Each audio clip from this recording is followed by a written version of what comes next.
বৃদ্ধাশ্রমে ৭ নম্বর ঘর এ এক অনবদ্য কাহিনী। বৃদ্ধাশ্রমে নতুন চাকরি পেয়েছে রিমা।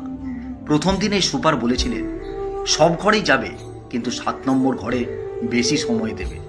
এই ঘরের দাদু সারাদিন দরজার দিকে তাকিয়ে বসে থাকেন। রিমা অবাক হয়েছিল সেদিন, কিন্তু পরদিন সকালে সে ৭ নম্বর ঘরে ঢুকতেই দেখল সাদা পাঞ্জাবি পরা এক বৃদ্ধ চুপচাপ দরজার দিকে তাকিয়ে বসে আছেন। দাদু কি দেখছেন? বৃদ্ধ মুচকি হেসে বললেন, আজ হয়তো আসবে। কে আসবে? আমার মেয়ে। রিমা আর কিছু বলল না। 1 সপ্তাহ, 1 মাস, 3 মাস পার হয়ে গেল। প্রতিদিন ওই একই কথা, আজ হয়তো আসবে।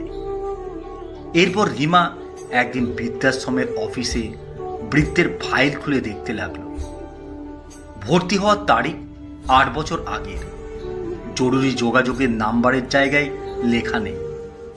রিমার বুকটা মোচড় দিয়ে উঠল। সে সুপারকে জিজ্ঞেস করল, দাদুর মেয়ে কি কখনো আসে না? সুপার দীর্ঘশ্বাস ফেলে বললেন, না, আসলে ওনার কোনো ছেলে মেয়েই নেই।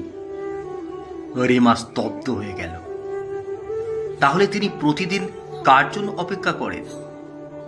সুপার জানালার বাইরে তাকিয়ে বললেন, যেদিন ওনাকে এখানে রেখে যাওয়া হয়েছিল সেদিন লজ্জায় সবাইকে বলেছিলেন আমার মেয়ে বিদেশে থাকে, শিগগিরই আমাকে নিয়ে যাবে। সেই মিথ্যেটা তিনি আজও ভুলতে পারেননি। সেদিন রাতে রিমার ঘুম এলো না।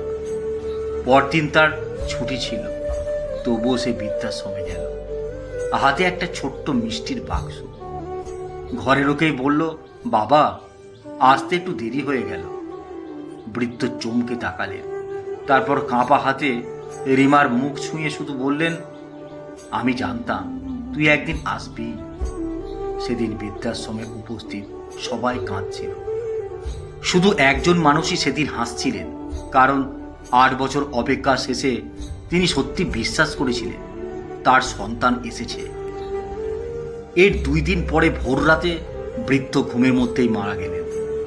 তার বালিশের নিচে একটি ভাঁজ করা কাগজ পাওয়া গেল।